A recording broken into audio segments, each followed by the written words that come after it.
What's up, Transformer Ninjas? Gigo here with another Transformers review of Dark of the Moon Voyager class Megatron. Yes, I've had this guy for a while now. Didn't have any particular reason why I didn't do a review on him. Well, okay, I'll admit I didn't know how to transform his side panels here with his arms. This stuff right here underneath. Couldn't get that to peg in. Couldn't get that to peg in worth a damn. And I got lazy, and plus I did other reviews of more interesting figures, so I decided to do Megatron now. Megatron now is a mech truck, which is a military type vehicle. You can tell just by the colors. And the bulletproof shielding. He does have some rust on him. You can see the spots on it. There. And they're all over. And he does have a swivel. Oops, if you don't F up the thing first, but he does have a swivel. That's pretty cool. And that's not even particular transformation, that's just part of the truck. That's pretty sweet. But anyway, he does have this little thing in the back, which is part of his. It's the cape, obviously. No one cares about that, because some people complain about it. I wish it was real cloth, actually. It would be really cool if it was like some sort of, I don't know, polyester material. But anyway, this is nice. He's a tanker. It fills out pretty good. It looks really nice without it, because I mean you still have the pieces back here which are still detailed and still look nice. I mean, they don't look like robot parts. I mean, underneath it doesn't even really look like robot parts except for maybe this, but nah. Doesn't even look like robot parts. But he does have has a flip out handle. And whoosh, if you turn the ladder, it will lock out the weapon, and it'll have some sort of photon ion claw blaster, or just a little cannon of some type. But anyway, let's get down to transformation, because it's really why we're here. Anyway, we'll start off by kind of disconnecting the front here. Well, that works too.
Alright, so we have Megatron. Megatron is a pretty badass little Voyager class figure, because he is something that I wanted Sentinel Prime to be, basically. Like this. Really nice. He's well thought out. Well, he's got a lot of detail where a lot of the Voyagers don't. And this light piping is just, it's pretty good. He's got his mauled up face with his larger eyeball on there. But it's not like his face is completely messed up, because like in the movie we all saw that he was like missing half his face almost. But it's still nice. But anyway, and then obviously he has his cloak, which flips out like so.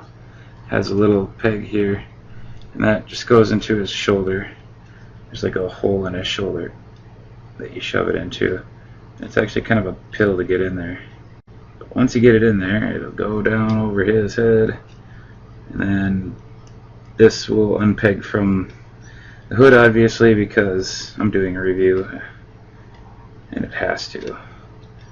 Only because I'm doing a review. And you bring that down over his shoulder, and it looks pretty badass. If you can move his head inside, you can kind of get him to look out of the hood. And then we'll mechtech some weapon, lock it out, stick it on his arm, if I can. Oh, never mind, I can't. And then you got yourself, oh, Voyager class, Dark of the Moon Megatron. Voyager class Dark of the Moon Megatron is probably one of the figures that you're gonna either hate or like. Hate or like, I like. Oh, I definitely like. They basically gave him a bunch of stuff that Megatron never got before, except for probably like the older versions and Robots in Disguise, and maybe animated. He had a pretty. I liked Megatron in animated. He was pretty cool. That was like the only guy in animated I actually liked at all. But except for maybe Rhodos Minor. But anyway, like I said, this is basically Voyager class Megatron. He has the little rubbery type thing on him. It doesn't really give him any more movement on that. That kind of stinks. I don't like that. But it's whatever. I mean, obviously you can do all kinds of neat poses with him because he has lots of awesome articulation and stuff. But let's get down to the G-spec, because the G-spec is truly what we need to complete this mission. So I guess we'll just have to transform the G-spec. So transform and roll out.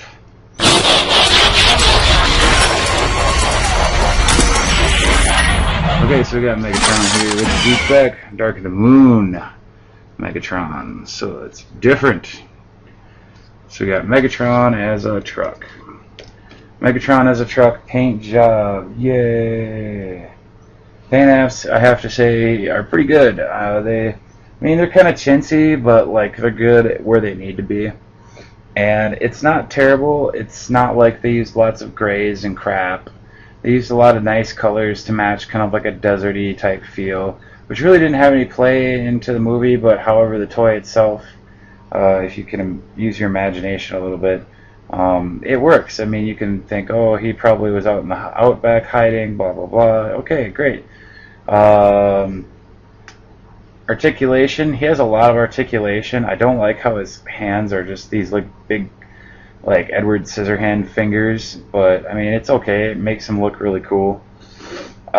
He's a lot slender and he's really light, so he's not really back heavy or side heavy at all. He's actually a really balanced figure for once, so that's really cool. And then we got alternative mode. Alternative mode I like because it kind of just shows that he's nuts now. He wants to kill Optimus Prime, and he obviously needed to figure out to stick his large, massive body, and he needed something better than just a tank. He needed a truck to beat Optimus Prime, but we found out in the movie that that fell short really fast. It was mostly like 15-second monologue or dialogue between him and Megatron, and then boom, axe through the forehead. It's pretty cool.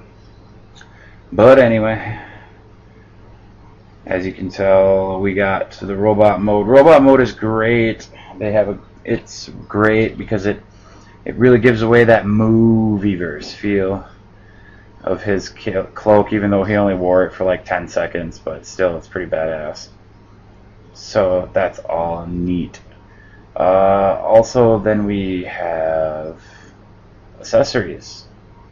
And accessories, he's just got his regular old mechtech gun and his little cape. That's pretty cool. So he's got some neat stuff. He's got more than all the other guys do. You know, so that's awesome. And then we have Persona. Persona, it is Megatron. It's a beat up, crappy, I only am going to say about maybe a paragraph worth of stuff in the entire movie Megatron, but nonetheless it is Megatron, and it definitely looks a lot more Megatron-y now. He doesn't, I like when he just took an Earth mode and now he's more built like he should be. Really nice. Really, really nice. Then I guess if we got Persona, then we need to go to Playability. Playability, you know, playability-wise, he's basically a sit-on-the-shelf type figure. To look good type figure. He's not like one of those figures that you bang and clang around, because he seems like he would break fingertips and all kinds of crazy things. So don't play with him too much, you might break off a finger. Oh. But anyways, so we go to, I guess you would have to say, durability? Nay, not durability. Yes, durability. Durability, because it's just, like I said, it has some parts on it that you think you're going to break, and the transformation's actually kind of interesting, but it's definitely weird and tight-fitting quarters, so it's like you feel like you're going to break it even though you know it's durable. So, I mean, it's like you want to. It's like you want to. And then overall, I would have to say, get Megatron, because you need it to add to put on your shelf next to your Optimus Prime, because it just looks badass. So basically, like I said, get Megatron. He's a very nice figure. There's probably about 100 freaking reviews out there right now about Megatron and such, and that's fine because I just needed to do my biddy on Megatron. I'll hit you guys up with close-ups as always, and this is Gajo signing out with another Transformers review of Dark of the Moon Megatron as a truck. Alright guys, peace out.